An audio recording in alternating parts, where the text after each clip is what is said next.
the volume down completely, that would be greatly appreciated. I am Kwami Abdul-Bey. I am the co-convener of the Arkansas Peace and Justice Memorial Movement. The Arkansas Peace and Justice Memorial Movement is a partner with the Equal Justice Initiative for memorializing the nearly 500 victims of racialized terror lynchings here in the state of Arkansas. Tonight, we are partnering with the National Office of Coming to the Table to present this film screening, Ashes to Ashes, and also a panel discussion with Sheila Moss-Brown and Karen Branan.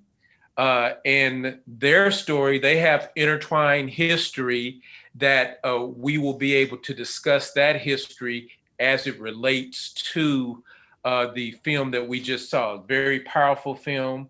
I do want to let you know, if you have questions, since my wife is actually on another Zoom call right now, so she's not able to field the questions for me in OV. So if you have questions, please email them to apjmm2019@gmail.com, and I will look at my telephone and try to get those questions into the discussion.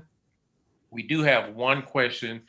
Jenny just sent a question asking, has EJI screened this film before? And the answer is yes. EJI has actually had the subject of this film at their location a couple of times, and they have shown the film there. So I just want to let you know that. With that, I want to go ahead and I want to start by introducing Sheila Moss-Brown. Sheila, if you go ahead and tell us about who you are and tell us a little bit of what you got from watching this film.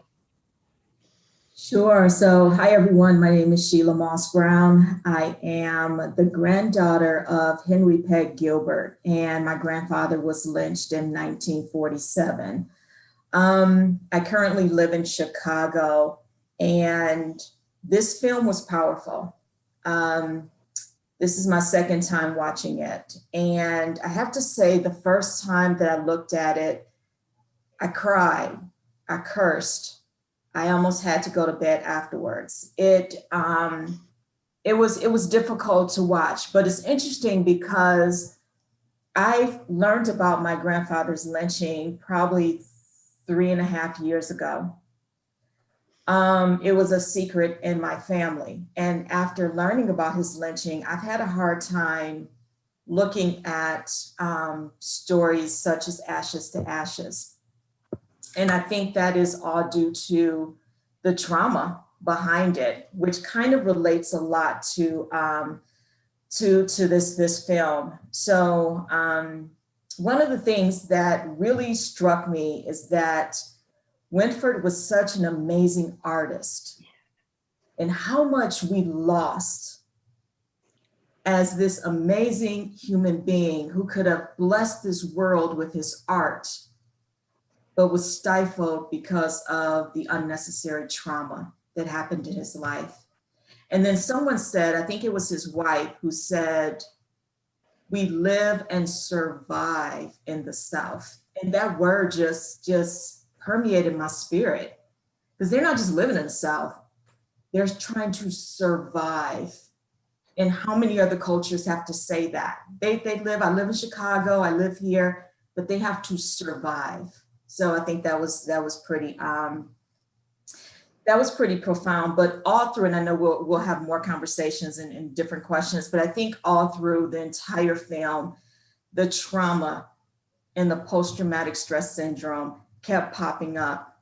You know, even when they talked about his health, and how does that link to the health issues within the African American community? How much of that trauma contributes to the diabetes and high blood pressure that Winfred was experiencing, you know, and how the doctor talked about making sure that she looks at his history when diagnosing that. And so because a lot of our history, I think a lot of different things have manifest. So I have so much more to say. I wrote so many notes. Well, Sheila, I'm feeling you on the surviving part. Even we have to actually get to the starting line just to start the race to survive. And the goal is to live out our lives to thrive. But we can't even get to that point. And that's one reason why these discussions are so meaningful, so impactful, because people have to understand that the survival mode that we are in right now is not something that we created in and of ourselves. It's something that is part of a system that existed for decades, and still exists today. So thank you for bringing up the point of survival. That is extremely important, that we recognize that his condition as an artist was a condition of survival, and had it been one of thriving, oh my gosh. Right. Look at his artwork. It is so beautiful in his condition. Amazing. And the interesting part is this was in the 60s. This was in the 60s. We were born and we were all living in the 60s. Yes, so a lot of times 65 was when this happened to him. So a lot of times we think about these things as years ago, but this was the 60s. So is it still happening? Yes, maybe not in this form, but these things are still happening. So how do you get over the trauma? How do you get over all of this if it's continually happening? Indeed. So, Karen, why don't you come on into this conversation, introduce yourself, and let us know why you're here. Okay, thank you, Kwami.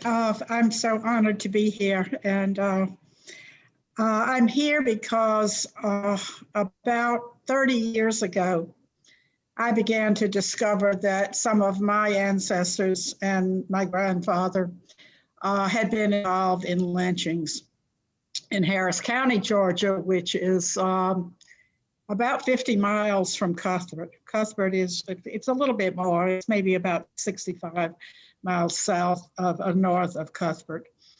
And I began to go, I live in DC, I began to drive back and forth to Harris County, Georgia, because I couldn't stand there to be there very long, because every time I went and I was interviewing elders, black and white, and I was digging through documents in the courthouse. And every time I went, I discovered yet another horrible thing that my people had done. And it was unbearable. It was traumatizing. And I would find myself halfway back home without even realizing how I got there. I just could not be with it. And so, you know, when I listened to Winfred Rembert, you know, I can only think I came, you know, nowhere near to that kind of pain, to that kind of humiliation. How can he bear it? And, you know, he's such a healer. I mean, he doesn't realize, I don't think, how he is healing the world with what he's doing.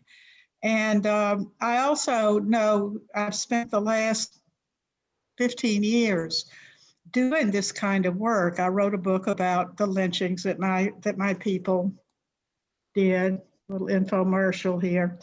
And Sheila's grandfather is in the book. What happened in Harris County, Georgia was that the big lynching that I wrote about took place in 1912, and that was of 4 people. A woman, the first woman lynched in Georgia, his name was Dusky Crutchfield, and 3 men, and one of the men was a preacher, and 2 of the men were farmers, and one of those farmers was actually a cousin from slavery days of my family, a mixed race cousin. And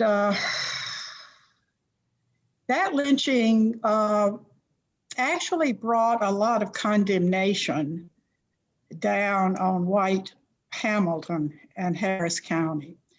And so, and that was going on around the South. It was getting harder and harder to lynch, out and out lynch people. So they were finding sneakier ways to do it. And one of the sneakiest ways they found, which is with us today, was through law enforcement. Lynching went into the jail, and it was in the jail that Henry Peg Gilbert, Sheila's grandfather, was tortured and murdered. And it wasn't called a lynching at the time because they were very careful to separate out lynchings from police murders. We are calling it a lynching today because that's what it was. My grandfather was the sheriff. His job as sheriff was to protect prisoners. That was his number one job. He was not, it happened at the hands of the police chief, who was my grandfather's good friend. My grandfather claims he wasn't there, didn't know anything about it, which I don't believe. He lied to J. Edgar Hoover. I mean, Hoover actually investigated this. One of the first times in Georgia that the Department of Justice took an interest in a lynching in the South. He lied to Hoover. He supported the police chief's claim that it was in self-defense. There was no way that anybody with half a brain could have believed that, but apparently Hoover wanted to believe it because he stopped investigating once the sheriff said this is the way it happened. It was out and out self-defense on the police chief's part. But Mr. Gilbert had been brutally tortured. His bones were broken. His head was smashed. There was no way that he was a danger to this police chief. So my grandfather, I consider, well, he didn't pull the trigger, and I don't think he probably was involved in the beating, but he is as guilty, if not more guilty, because he was the man primarily responsible for protecting Sheila's grandfather, and he did not. And Sheila might want to say this, but I just wanted to say that the reason Sheila's grandfather was entirely innocent of any, he was suspected of harboring a fugitive. He did not do that. What he was guilty of was that he was a successful Black man with a large farm, a healthy family, a lot of things that white men envied and wanted. And they wanted the land, and they ended up getting the land. And he paid for his success. And, this is one of the long-term traumatizing effects that all these lynchings, because many of these lynchings were to say to Black people, you don't belong in this American dream. So don't even try, because if you do, you're going to lose your life, you're going to lose your land, you're going to lose everything.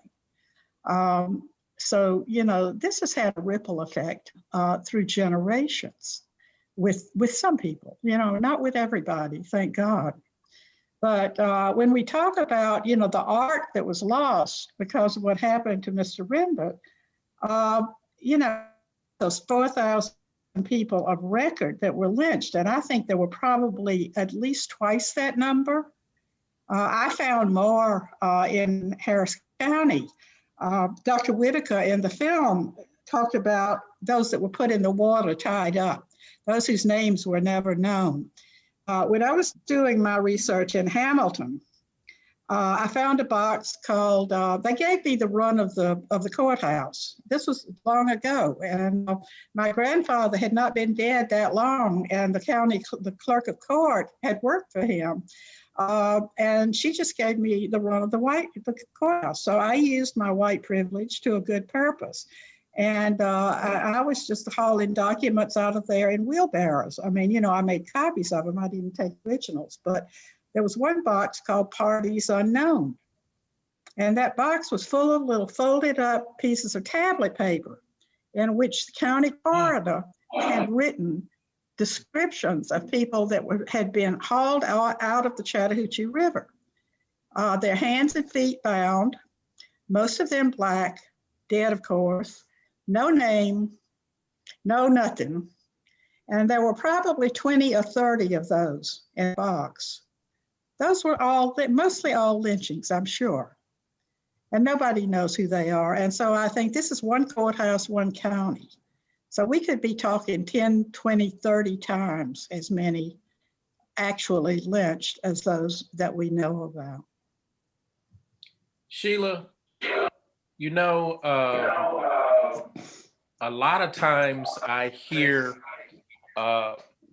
when white people want to discuss this type of history, a lot of times the first thing that I hear is, I didn't do that. It wasn't me. That happened way long ago. Let's live in the now. In light of that, how do you accept the fact that Karen is coming forward to work with you and give you information that you would not even have had access to about your grandfather? Yeah, that's a great question. So the day that I had heard about my grandfather was really kind of through CRRJ. And then I had heard about Karen in Karen's book. And let me say that it took 2 days for me to read about my grandfather. And in order for me to even get through the story, I had to detach. Like, this is not my mother's father. This is not the grandmother I knew. This was not her husband. So I actually called Karen.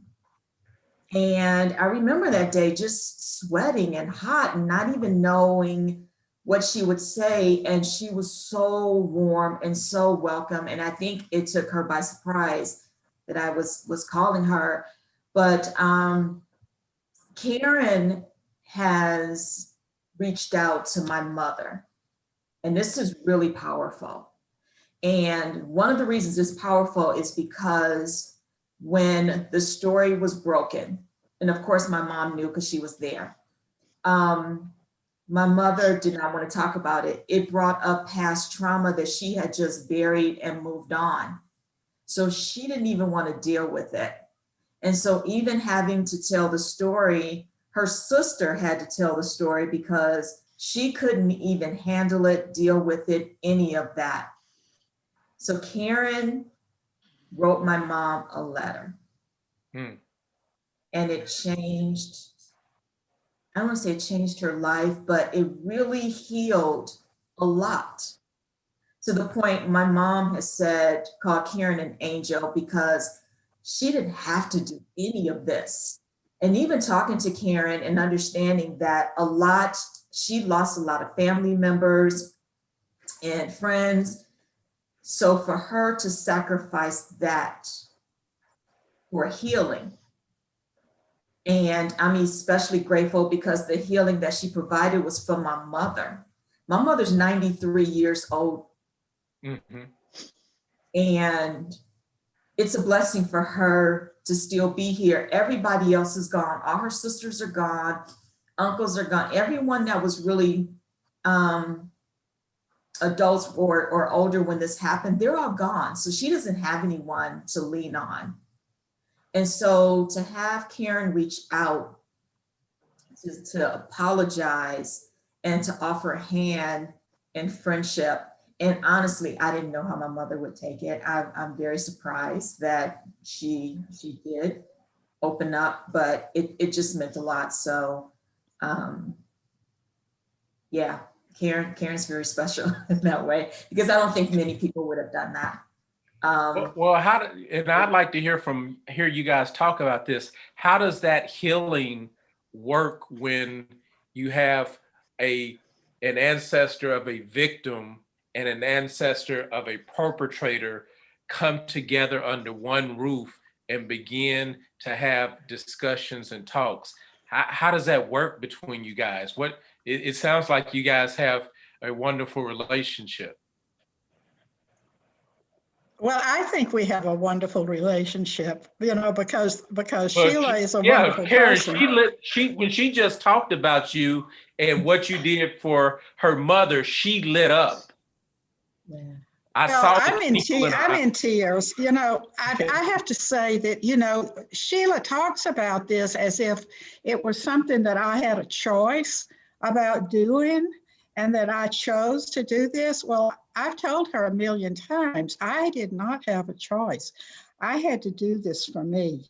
You know, I mean, I had to do, this has been nudging me all my life, all this history has been, you know, they say some of us are put on this earth for that reason. And I knew from childhood that there was a story I had to tell, and I spent most of my adulthood avoiding it.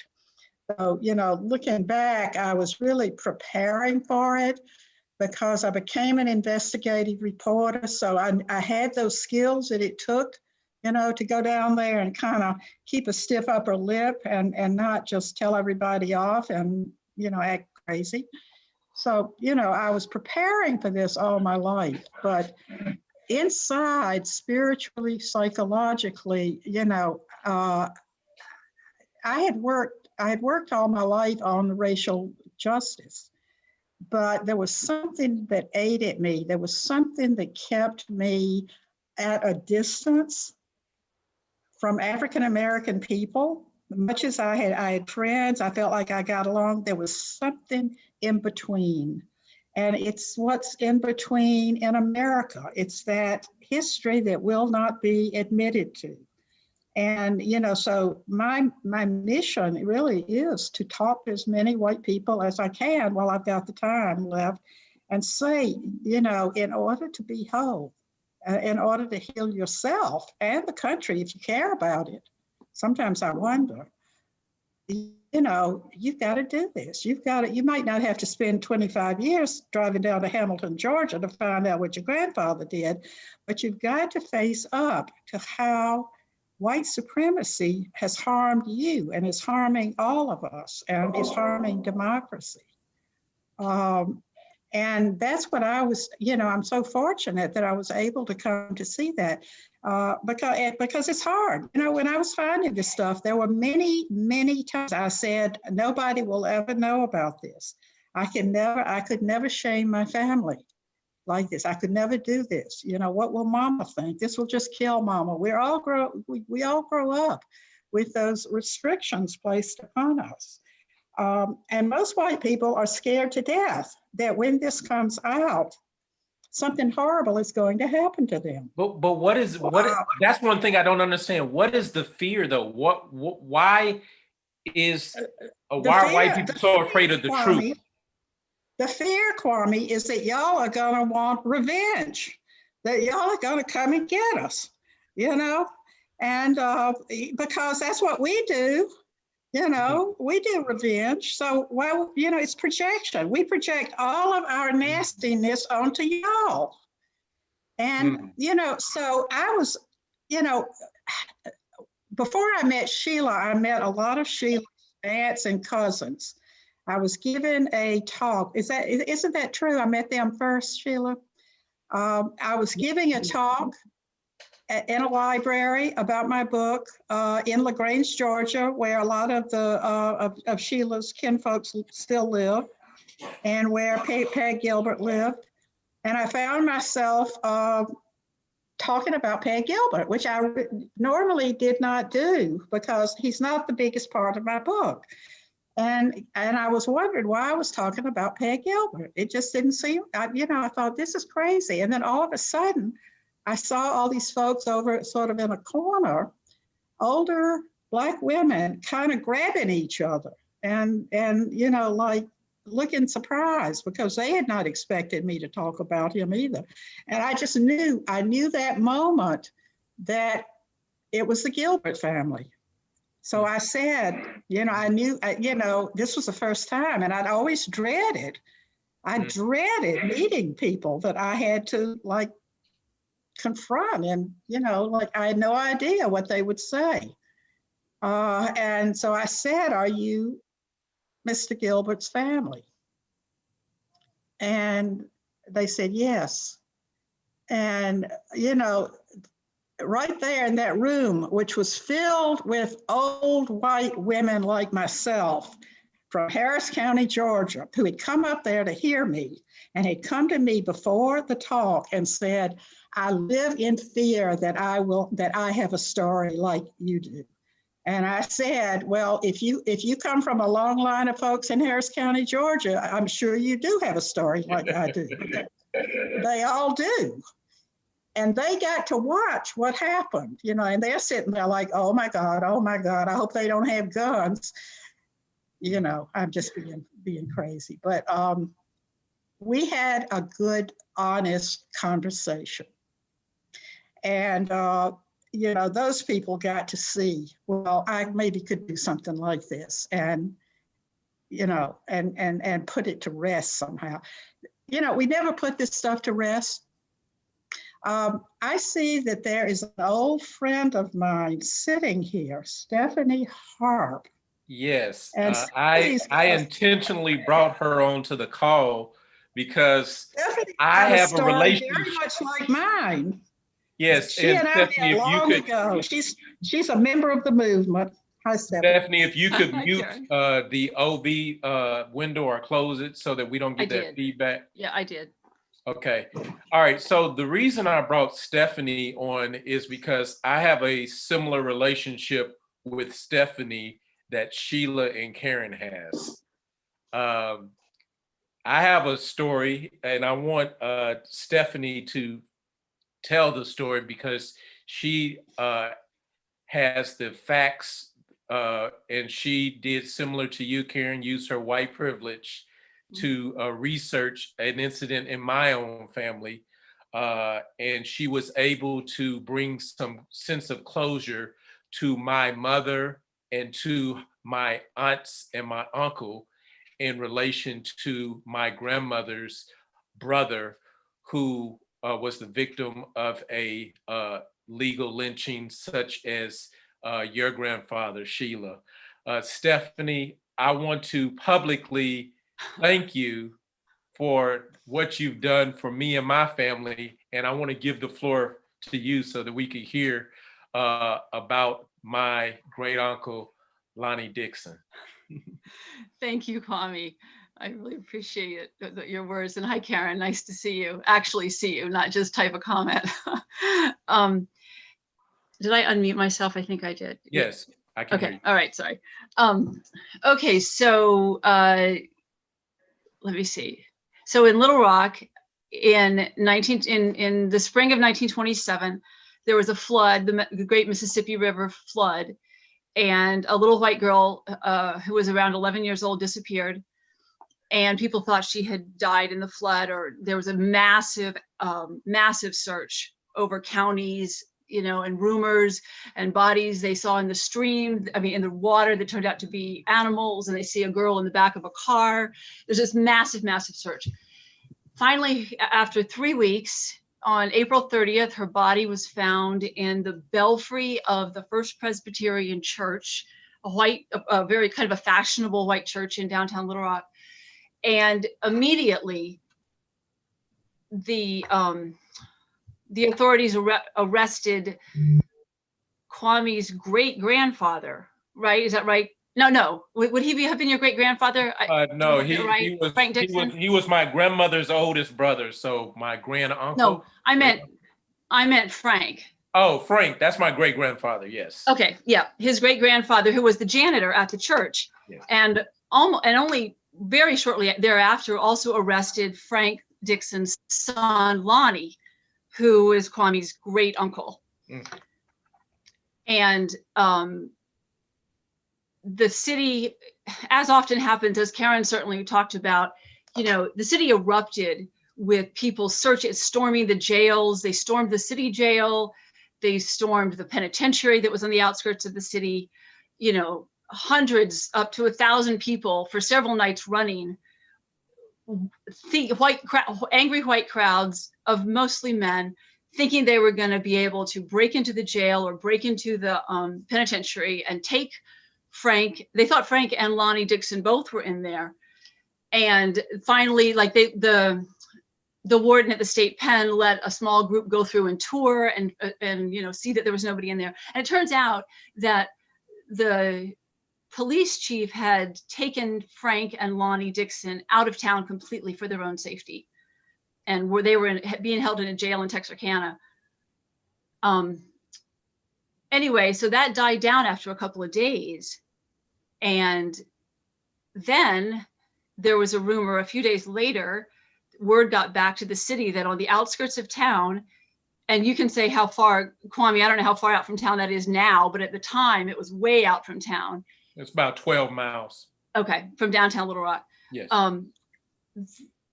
A white woman and her teenage daughter had been confronted. Now there's a whole bunch of different stories about what confronted actually means. They were driving a wagon into town, and an African-American man jumped in the wagon, helped their horse who was bucking, tried to knock them out of the wagon. There's a whole bunch of stories, and the story went back to a car stopped and then went into Little Rock, telling the story along the way, and a posse of 1,000 men, including deputized citizens and all the deputy sheriffs and everything, all gathered out there and beat the woods all day long looking for this man.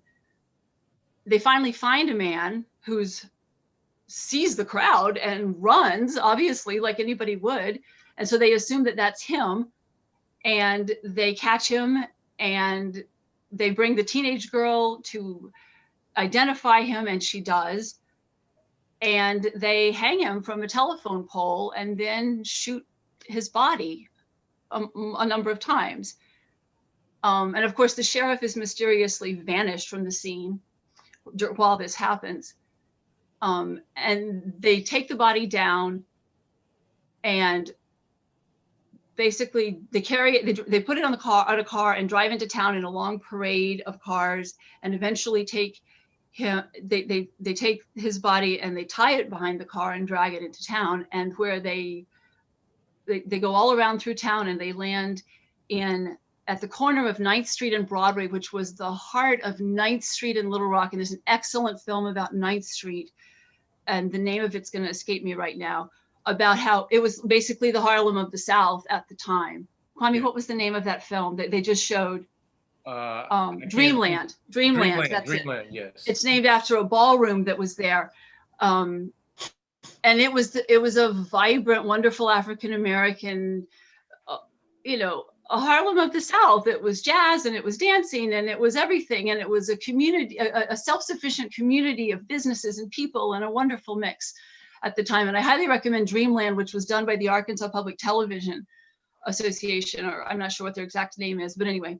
So at the corner of 9th and Broadway, they had a riot. The white people rioted for hours, shooting guns into the air and screaming and yelling, and they burned the body of John Carter, who was the man they had caught and killed.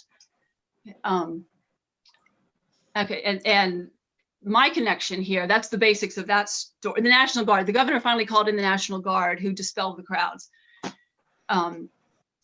And that's the really short version. I did master's degree in history on this topic, so I could talk for a very long time about it. And the reason that I have this, that I went and pursued this master's degree, similar to Karen's story, is that my great-grandfather was one of the deputy sheriffs, who I found out, I'd heard the story my whole life about the time they lynched a man on 9th Street. I did that phrase. And it wasn't until my grandmother died, his daughter, in, let's see, almost 30 years ago, Karen, same as you, that I inherited some writing she had done and never published. And there was a piece in there that says, because Daddy was involved in this terrible incident. And that one phrase just spun me around. And I dove into research, and I dove into everything, and decided that I had to really understand what happened, because somebody said, in the discussion or in the film, I'm sorry, I can't remember which, somebody said, Sheila, maybe it was you, nobody was there saying, this is not a good idea. I mean, that's what I couldn't wrap my head around, is I tried to put myself as a white person in that situation and thinking this was an idea that actually someone would do, you know, I mean, that was, I couldn't wrap my head around that. And I never knew my great grandfather, but but of course I knew everybody else, you know, his daughters and descendants and such. So. Wow. So the narrative here is that in order for America to heal, in order for Black people to heal from this trauma, white people have to come forward, and they have to come forward in open arms, open minds, and open hearts. Did I hit that on the head, Sheila? Is that correct? What do you think, Sheila?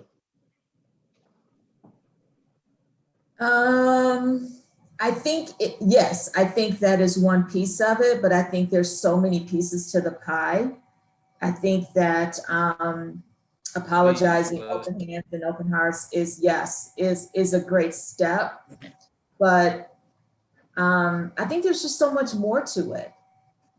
You know, I mean, I can beat you, take your land, do everything to you, and then sorry. I think we have to work to change policies and change laws. Yeah. Yes. I think we have to work for an even playing field. I think the apology is just the beginning. Mm-hmm. But it isn't until, you know, in my experience, it's not until you face what's keeping you distant and stop being distant that you have the courage to go where the harm is being done to this day and speak directly to those people, because those people that are causing the harm today are the same people that were causing the harm in the 19th and early 20th century. They're just, you know, they're the sons, they're us. They're the sons and daughters of those sheriffs and those police chiefs and those bankers, you know. Right. And they may be doing it in a more genteel way, but it's causing more harm, actually. You know, it's causing more death, more widespread death. The white supremacist policies that don't care whether people of color live or die, and sometimes prefer them to die. So, you know, once we've faced our dead grandfathers and told the truth about them, we have to face our living brothers and sons and tell them the truth. Well, one thing that I'm not interested in, Sheila, I'm not interested in an apology.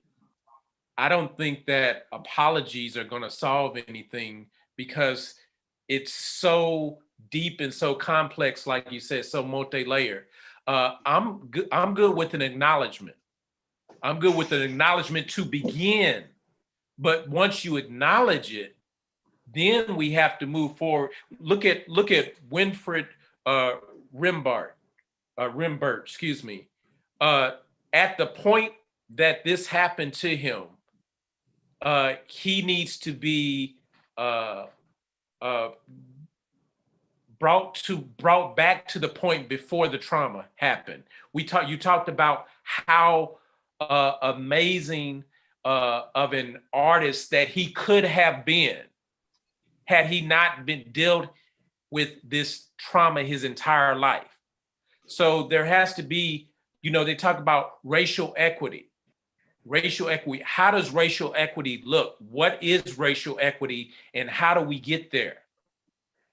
So I think that's where the question and the discussion of reparations comes in. And I know everybody wants to cringe when you talk about reparations, because I think for white community, it's taking something away from them. That's the revenge that you were talking about, Karen, reparations, right? Right. Where everything has been taken away from us, you know, and so we're just asking for justice and equal. Like, we're not asking to take from you, but like my inheritance, I'm sure like my grandfather He was living the American dream. He was creating a legacy for his grandkids, and it was now taken, and now someone else's grandkids is benefiting and continually benefiting from that. And that is story after story after story of African Americans and still taken. Similar to, you know, the film with Winfred, his legacy, his art, his gift, all of that was taken. And there was a movie that was out a couple years ago called Detroit. And ironically, it was about my next door neighbor, and I had no idea of his journey. However, he was someone who lived at home all his life, and he was on drugs, and he was my brother because he lived next to me, door to me, but we always kind of criticized him. You know, why is he not getting up and doing something? Why did he start taking drugs? Only to find out he was part of the Detroit riots as a teenager, and they shot his friends in his face. He was part of the Dramatics, a singing group that did extremely well and was kicked out of the group because of the trauma. So his legacy, his dream, everything was snatched in 1 second from a police officer because of the color of his skin. And that's story after story after story. So when we talk about reparations, and I know I'm actually sitting on a panel about that, I mean, and my vision is not that everybody's given a check, right? Because that's what people think. And I'm not saying that's good or bad, but I also think that there needs to be things that are given into the community to build wealth, to build generational wealth.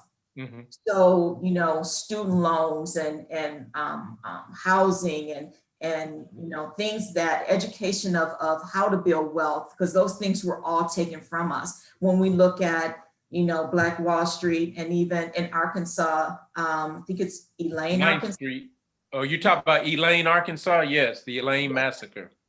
Yes, and I just learned about that a couple of years ago and have just been floored. Those are all people that have continued to build wealth that it was just snatched from them. The beauty is that I know my grandfather's story, and I just learned of it 3 years ago. So many people don't even know their story. They don't even know what was taken from them, but yet they're living with the trauma every single day, and not even the trauma back then, but the systemic racism that have been put into the laws to oppress Black people over the years, and some of them still are doing it.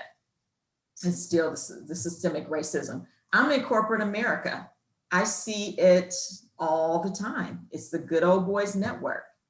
And, you know, a lot of us fight to even get to positions that white people or white men are making tons of money, tons of strides and all of that because they have that network. So that's another way of oppression, you know. You know, in the film, there's a funeral, and they're very intentional about dedicating the funeral to the unnamed Negro. There are countless numbers of unnamed Negroes that need to be memorialized, that need to be acknowledged, that need to be repaired, as you said, Sheila. Stephanie, with you being an academic and diving in and actually doing this research, how do we find who the people in the box that Karen found? How do we find these people? What process do we need to take? Wow, I don't know. Yeah. You know, other than doing what Karen did and scouring the courthouses, you know, I mean, I worked hard in Little Rock trying to get my hands on one single, you know, I tried to get hold of some sheriff's records. This is just as a quick example. I tried to get hold of some sheriff's records of who was employed by the sheriff's department, confirming the employment, because there's some dispute. Like, the story in my family was that my great grandfather was the deputy sheriff, but, you know, I don't have anything like written that said that, you know, documentation, of course, having trained as a historian, you know, I mean, oral histories are very valuable, obviously. I also wanted to kind of be able to have a piece of paper where, you know, he was a white guy who was employed by the county. There should have been a paper trail.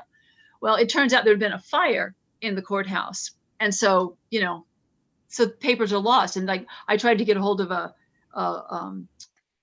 city directory for that year, which is nowhere to be found. You know, so there's so many records. I mean, it being so long ago, well, for the ones that were a good while ago, I mean, there's so many records that are lost. And I think, you know, what Karen found is random and fortunate.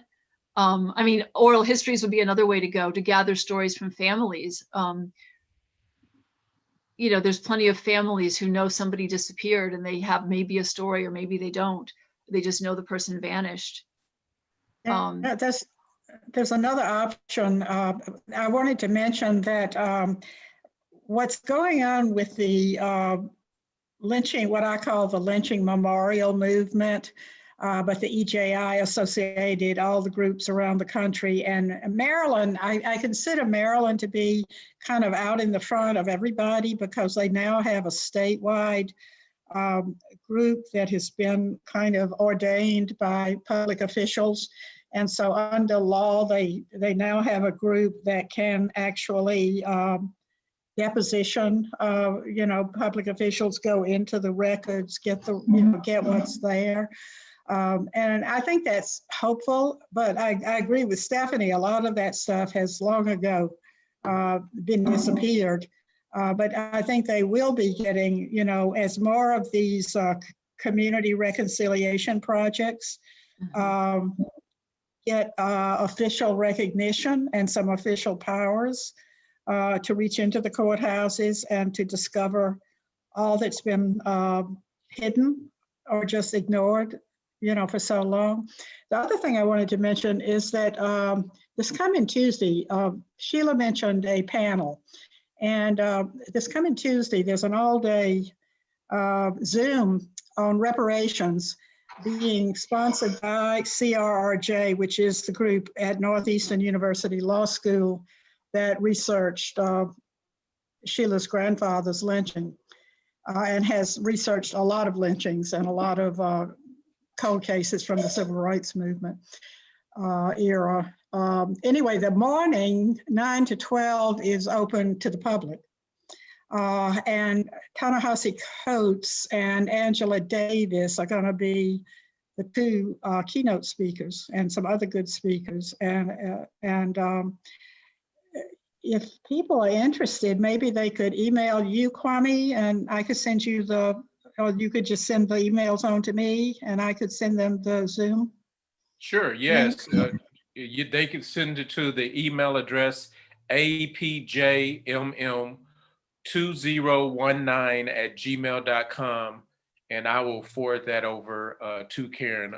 I've already gotten my registration for this event, and I will definitely be participating. Yeah. Go ahead, Karen. No, go ahead. Say that I wanted to share an event that I attended, similar to the one, Kwami, that you just mentioned with the funeral. And Karen, I think you were there. The first time I went to LaGrange, Georgia, was for a memorial service for Austin Calloway. And one day, it was in the morning, it was early in the morning, and they wanted us to meet at the gravesite of Austin Calloway. And I remember getting there, it was in Georgia, of course, and it was cold, it was dark, and I was with my family members and we did not want to get out the car. We were tired, it was cold, it was kind of damp, and we finally drug ourselves out of the car. We get out and they mentioned that they're going to name 500 lynching victims within a certain time period. So of course we're 600. 600. So we're all like kicking each other like, oh my God, we're gonna sit here for 600. It's freezing cold, it's dark, it's like, this is gonna be horrible. And let me go to the end. Like, this was the most powerful event I have ever been. It will always live with me because each time they named that person, we repeated that person's name. And they explained how so many of these victims, their names had never been spoken. And then there were unnamed people. And when we came to the unnamed people, we said, God speaks your name. And as we're saying that, we're holding a candle. And each one of us is walking up and taking a piece of broken colored glass and taking it from one jar and putting it to the next jar. And it represented the brokenness of colored people. And so like after probably 100 names being announced, the person stopped and said, I can see a little uncomfortableness in some of you that are sitting here because it's cold and it's dark and it's damp. So as you're sitting here uncomfortable, think about these 500 lynching victims and how comfortable they were. Hmm. And that just consistently lives with me, in that the little things I complain about, yet the big things. Sheila, was that recorded? I would love to watch that. It wasn't. I don't think so. It wasn't. You know what? I never cried. I never cried in my whole life altogether as much as I cried during that service. And I was when we were standing in the circle holding hands, I was standing next to a Black man who had given the prayer. He was a minister, and he had given this really powerful prayer. And I felt there was this connection, like from other lives. I mean, I felt this connection to him I'd never felt to another person. And so at the end of the prayer, at the end of all the names, I said, who are you? And he said, I'm Reverend Willie Williams. I said, well, Williams is my name. And we traced it back, and he was a descendant of the people we had enslaved. Mm. And, you know, I felt like I had known this guy for lifetimes. It was just incredible. So much of what's happening, everybody I know that's doing this memory work, and I know each one of you in these little squares here, have had these mystical experiences where, you know, somebody just shows up out of nowhere with this bingo connection. And I feel that way about Sheila's family too. I feel that I told her the other night, I said, I don't know if you want me or not, but I feel like I'm a member of your family. I mean, it just, and so when people say, you know, did you lose family over this? I say, well, you know, I lost some that I never really had anyway, but I gained some, and I gained a lot. And African Americans and white, because there were a lot of white family members that got out of Dodge way back when, got run out because either they were too liberal or just got grossed out and left. So we've come together, which is something I never dreamed would happen. I did figure out how to look at the chat in the OV, and there's a statement that I want to read in its entirety. It's by Anonymous KI8H. It says, this is not a subtraction problem from my perspective. Equity and justice multiply what is best for our communities and our nation. So much of what is seen as quote unquote white privilege should be basic rights. Oh, somebody just put it, let me find that. All right, here we go. So much of what is seen as white privilege should be basic rights for all: healthcare, education, housing, jobs, adequate income. We have robbed Black, brown, and indigenous people of their rights. Somebody just put a statement. Let me get back to it. We have robbed Black, brown, and indigenous people of their rights. Reparation and affirmative action are necessary to achieve equity and to foster thriving families and communities. What say you? White people have also defrauded themselves. Wow. We've defrauded ourselves. Wow. Yeah, yeah. And Yeah, I agree with that. Deeply defrauded ourselves. You know, when I realized that I was separated by law from the very people that are in my heart right now that I could have known all my life and benefited and learned from. And, you know, the more we give, the more we get. And, you know, to think of how many white people have grown up in such pathological conditions that we are trained, you know, when we are trained, certainly our men are trained or have been. I used to my father, who was a doctor and the kindest man on the face of the earth until he was crossed by a Black person. And then he turned into a frothing dog. I mean, it was like a Pavlovian dog. If a Black man threatened him in any kind of ordinary way, he would go for his knife or his gun if he had one. And this I saw not only in my father, but I saw in many white men as I was growing up. It was terrifying. And I think it's still there. It's there in those cops, that cop that shot that little boy in the park, that cop that did that horrible thing to George Floyd. All those cops, when somebody crosses them, they turn into slobbering animals, trained to kill. And, you know, I can't believe that they are any happier with it being that way than I am with them being that way. And one of the things that Sheila and I do is we've been to some police conferences where policemen are facing their histories. And we've talked about these things. I didn't call them slobbering dogs, but, you know, I did use the word pathology. You know, so in small ways, you know, there are people that are trying to change, and you know, we need more and more of us need to be available to have those encounters with them. Yes, But society has to change, America has to change, you know, I mean, it is awesome and amazing that we have the Karens in our lives and we have the Stephanies in our lives. What the reality is when these police officers do this, they get off. So is that a reflection of society, the larger part of society?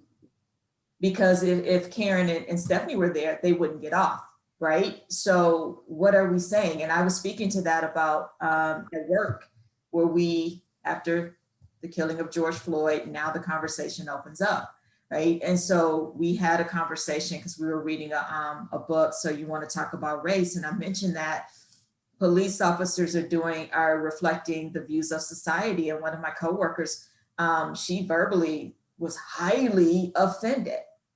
And as African Americans, what we always do, especially at work, we start backtracking. I'm sorry, I didn't mean to offend you. I don't mean all white people, you know, we're at work, I don't want to get fired and all of that. But the reality is if this is happening and they're consistently getting off, then it's reflecting of something, and it must be of society, of the broader society. And until we come into grips of that, you know, we always talk about, oh, there's just a couple bad apples, you know, but in a lot of African-American communities, there's only a couple good apples. It's the total opposite.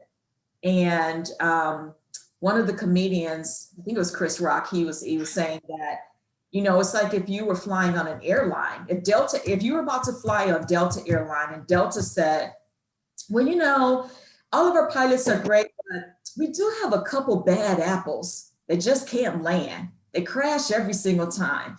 Would you say, okay, I'll continue to fly?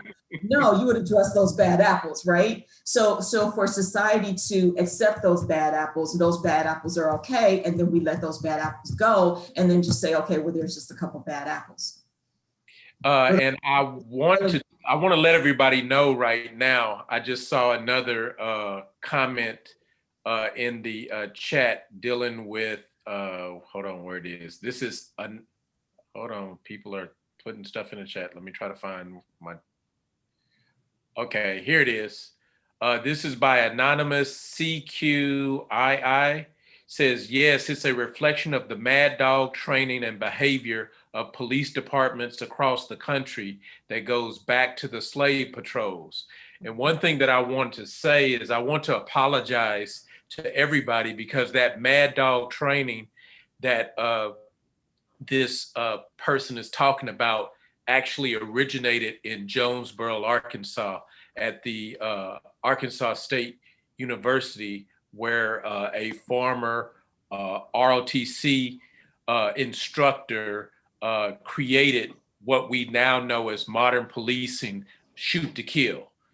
I can't think of his name right now. He doesn't deserve for me to put his name on my lips, but he's the one that created the type of policing that we know now out of Arkansas State University. So, but can we put this all on the police officers, right? So yes, they are doing it, but who's letting them go? Who is the trial and the jury? That's society, that's us, right? Yes. So it's not just the police officers, it's the community. And it's the elected prosecutors or the elected district attorneys, you know. Right. Every time an election rolls around, people say, don't just pay attention to the top of the ticket, because like district attorneys or Commonwealth attorneys or whatever they're called in different states, you know, have a gigantic amount of power to bring cases. Right. And just in the last election that we just had, I am one of the chairpersons of the Arkansas Election Defense Ad Hoc Task Force. And we met just this past weekend to go over the election results, because there's several runoff elections that are coming up. And one thing that we noticed is the number of registered voters that did not vote. Oh. We only here in Pulaski County, Arkansas, only 41% of the registered voters actually voted. And of those 41%, then over half of them only voted for the president and nothing else. Right. You know, that's to me a huge message to people. You know, if in Australia, I've learned through this election cycle, in Australia, voting is required. Yes. And you're fined if you don't vote. Yes. You know, I mean, we did have record-breaking turnouts this year for a whole bunch of reasons, but I'm just horrified. I mean, I've grown up in this country, obviously. I'm just horrified people don't vote. You know, I don't think I've ever missed an election in my life since I've been eligible. I just can't believe people don't do that. That's the message, is mobilizing, you know. Yeah, I also think there's just a lack of education around it. And I think people don't understand the smaller elections, like Stephanie, you just said, the local elections, and those that are really kind of affecting your day to day. Right. You know, yes, the president's affecting the global over, you know, the big umbrella, but everything underneath that umbrella is your local officials, and that's who you're putting in. Right. Well, you know, a close friend of mine was just elected to the school committee in my town, and there had been two African-American students, after they graduated in the spring, had revealed the sort of racism they had faced during their high school careers, which caused a giant uproar in town and was a significant motivation for my friend, who's white, to run for school committee to help make change. And so, you know, that's way down. She got 8,100 votes, and that was enough to put her on school committee, you know? So it's really, yeah. We have another comment in the chat that I'd like to read. It's from Hyatt Donna. It says, there is a deep epigenetic and ancestral wound that pervades our entire culture, our collective consciousness, and we are in the midst of bringing what needs to be healed to the surface and into the light. And I love the way she brought in the epigenetics, because that's a powerful thing. And if you don't understand epigenetics, I promise you, you will really do yourself some good tonight to go look that word up and learn what that word is about. So with that, we're going to do this again on Sunday, early evening. But I want to give you guys an opportunity to go ahead and give some closing comments for this session tonight about the film screening and the discussion that we're having, and also any announcements or information that you want to give out to the viewers. We still have 80 of the 120 that were watching at the beginning of this. So please go ahead. Let's start with you, Stephanie. I think that the first step in, well, the acknowledgement or apology or whatever, I think talking about it, these kind of panels, the kind of panel, one piece of the story I didn't tell was that we had a panel in Little Rock with people in all of the pieces of that complicated story, 2 members of Kwami's family, and I was there, and anyway, I don't need to go through the whole story again, but the point is, we talked before an audience of about 100 people for several hours, and afterwards everybody said, wow, this was so great because we had this chance to be heard. I mean, I started out as a writer before I was a historian, because I think telling people's stories to other people, like that's what brings it home. And you know something, that's the first time that my mother and my Aunt Clay publicly acknowledged what happened in our family. Yeah, and well, let me just, since you brought up Clay, let me just say that one of the people in the panel was the nephew of the little girl, the little white girl who had been murdered. And it turned out they made this, Greg is his name, and he and Clay made the connection that night that they had been friends in high school and had never known that they were on the 2 sides of that story until that night. And Greg became a lawyer because of that story. And Clay studied law, and I can't remember, I'm sorry, I can't remember how far, what she ended up doing, paralegal or something like that, right? Because of that story. That had changed their lives, and they'd been friends in high school at Little Rock Central High of all places, and they connected that night. That was amazing. Yeah, and I'm in law school right now because of this. Yeah, exactly. So talking does a lot, it has a ripple effect, opens doors. So I just want to thank Dr. Whitaker and Mr. Rembert for this fabulous film, and urge people to go to the website, to the film website, not Vimeo, and chip in a little bit to help them out.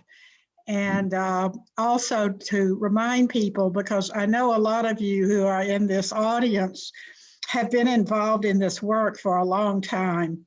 And we go back, and it is a movement. It is not a moment, it's a movement. And I, from my perspective, having done it for 25 years, I see such incredible growth and change and hope. So keep that in mind, and use this time when we're all locked up, but we've got this wonderful thing called Zoom. And fortunately, a few wonderful people like Kwami that know how to handle it, to take advantage of it and have more of these things to bring us together and share our wisdom with one another. Thank you so much, Kwami, for doing this. This is the beginning. Sheila? So I always share with Karen that I feel like I'm like the baby in the group, like the kindergarten with all of the PhDs, so I'm always honored to be even asked to sit amongst everyone. And the reason I say that is because I, like many of people or many of my friends, was kind of living my life, growing up born in the 60s, growing up in the 70s with, James Brown, I'm Black and I'm Proud, and, the 80s, and graduating and, getting jobs and all of that, and just kind of living my life and knowing that racism is out there and things are happening, but not deeply getting involved or getting knee deep in it. and then learning about my grandfather and then being thrust in it. And because one, I'm embarrassed in that my head was in the sand. Two, I need to honor my people as well as honor, my family and my grandfather. And I'm tearing up as I talk, but I think through education has really just changed my perspective and who I am as a person. And one of the books that really changed my life was The New Jim Crow, and really understanding that the systemic racism and all of the things that are behind it, and some of the criticisms that I've had, and understanding now the backstory of it, and so I think my journey really is for all of the people who had their head in the sand like me, who need to pull it out and really kind of educate ourselves. I think this film was awesome. What I would encourage people to do is watch it again. I think when you watch it the first time, you're looking at it from one lens, and then you look at it again and you start seeing the details within it, which is— So if you're available, we are going to re-show it on Sunday afternoon. So definitely let's watch it again together. Please continue. Yeah. And so, again, I think the key is having those conversations that Stephanie mentioned, and really, really educating ourselves, and a lot of times, as is said, the cliche of like, it's not Black history, it's American history, but that is so true. It's not for us to kind of read and stuff. It's for all of us as Americans to read and understand so that we can grow, so that we can heal and come together for some type of, for solutions. Yeah. All right. And I am Kwami Abdul-Bey. I'm the co-convener of the Arkansas Peace and Justice Memorial Movement. We got our start when my wife and I decided to take our teenage daughter, who we homeschool. She needed to do a paper to graduate, and she decided that she wanted to do a paper on EJI. So we got in the car and drove to Montgomery so that she can see the work that EJI was doing up close and personal. And on the drive back home, in between Montgomery and Memphis, we were silently crying the whole way. And when we got to Memphis to get some gas, got out the car to get some gas, and me going to get my Skittles, because that's how I stay awake when I'm driving. My wife said, we have to do something. And Arkansas Peace and Justice Memorial Movement was born on the drive back from Memphis to Little Rock. And we've been doing this work for the last 3 years, and we're going to continue.